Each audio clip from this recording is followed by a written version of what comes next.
So, you want to visit New Zealand and have questions about planning a route, your method of transport, and what accommodation will be available here. In this video, I'm going to aim to answer those questions and more.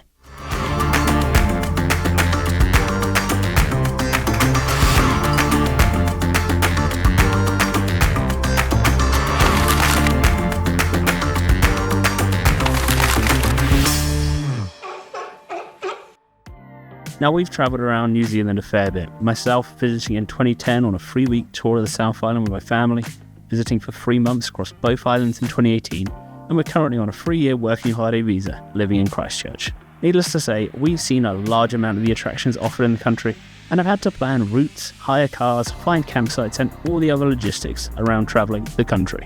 Let's start off with, what time of year should you visit? If you're looking to get the best of the weather, then any time between the end of October and February-March is a decent shout. However, New Zealand's weather is very unpredictable and can change swiftly. It's not uncommon to see multiple seasons in a single day.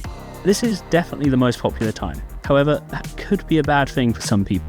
It'll mean the walking tracks will have more people on, accommodation may be harder to book, and prices for rental cars and campervans will be higher. In 2018, we hired a campervan for the entirety of October, and while there were a few blustery days, in general the weather was perfectly pleasant, at least compared to what we're used to in the UK. This meant we were able to dodge the busyness of the peak season and had another unexpected benefit too. Travelling around just as the country is starting to heat up gives you some of the most spectacular views of the snow-capped mountains, with the snow stretching far down from their summits. One of the most popular methods of travelling around New Zealand is via campervan. The benefits of a campervan include being able to stay in some very remote and wild locations, the ease of carrying everything with you, and the general campervan vibe is a unique experience that New Zealand is especially suited to. Why is that, might you ask? Well, New Zealand is known for its campsites, ranging from the 200-odd Department of Conservation-run campsites to holiday parks, and also the more peculiar sites which offer freedom camping. Freedom campsites can range from lay-bys on the side of roads, parking spots next to lighthouses, or even spaces underneath an old train station. There's a few places you can view all the sites available, and we used applications called Rankers and Campmate on our phones to plan out where we would stay.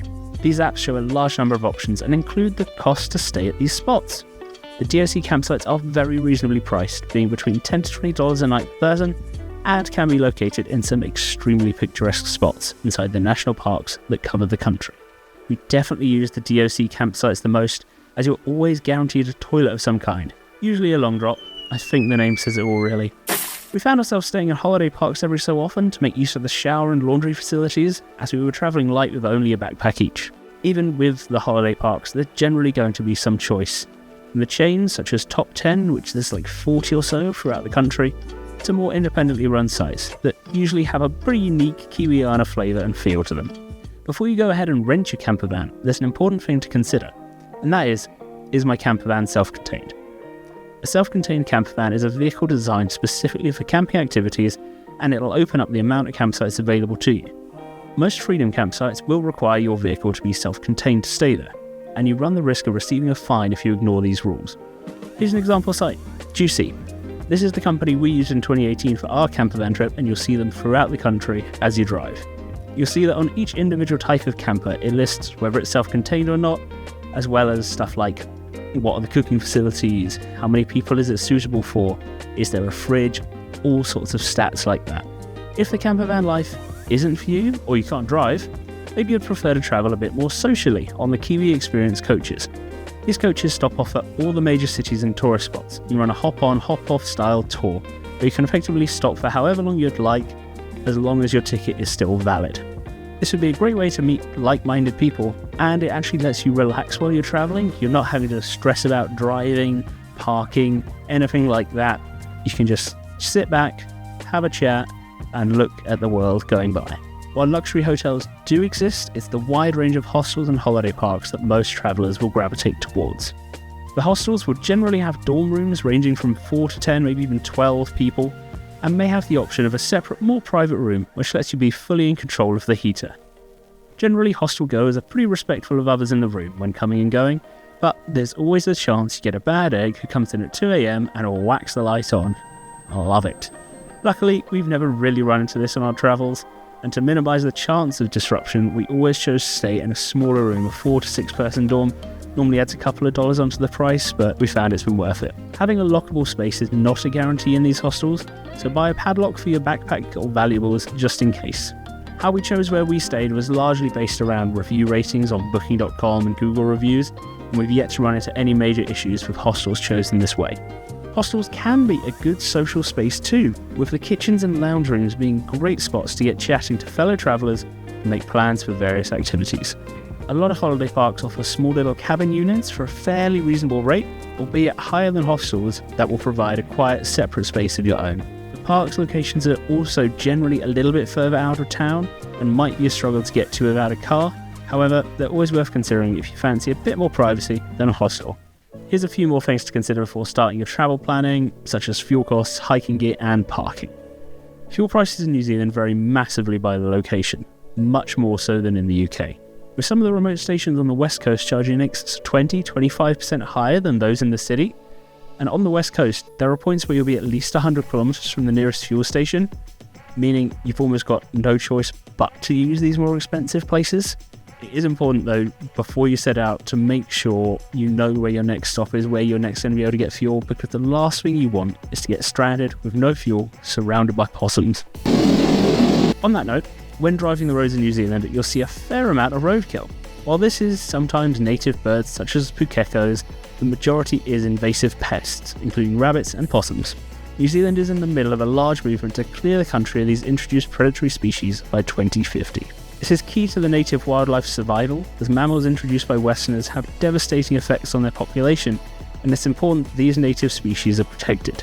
In short, try not to feel too bad if you run over a possum. You're helping the unique native species thrive. The hikes in New Zealand are unreal. There's many huts located hidden away in the mountains for really remote nights, and so many day hikes you can do. As such, you're probably going to want to bring some camping or hiking gear with you. Just be careful doing this, because when you enter the country, you're going to be asked at immigration whether you're bringing any gear into the country. They are rightly very protective over invasive species, seeds and other things that can be kept within dirt, so making sure you've got clean clothes, clean hiking shoes, so they can see them, and also make sure to declare it. Don't try and hide it and hope you're not going to get caught, because they will run your stuff through X-ray machines, and the last thing you want is, as soon as you've arrived in the country, being fined, having your stuff taken away. You just don't do it.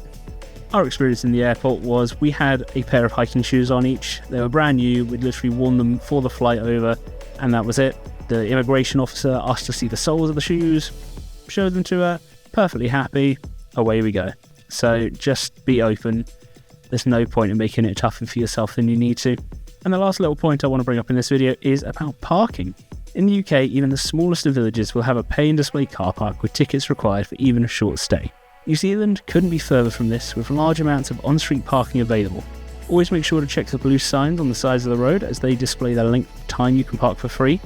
And never ever cover the yellow circles that are on the road. They are for manholes, which the firefighters need access to when they're turning up with their fire engines and plugging into the mains line. So just make sure you're not covering anything like that when you're parking. The only place you will probably find paid parking is in some of the larger town and city centres. When you need to pay for parking, it's not that big of a deal. One other note for roadside parking is that it's actually illegal to park facing the opposite direction of travel. So you must always pull your car over to the left when parking, or if you want to park on the other side of the road, perform a U-turn to make sure your car is facing the right way. Anyway, hopefully that's helped explain some of the options you have when it comes to travelling around New Zealand, and has shed some light onto some bits and bobs you didn't know. If there's anything you'd like to know when it comes to travelling around this country, pop us a comment below or message us on Instagram at Caris Ed. Make sure to subscribe if you haven't already. It is free after all, and we'll be back soon with an example of a 2-week tour around South Island and the must-sees and do's throughout this crazy country.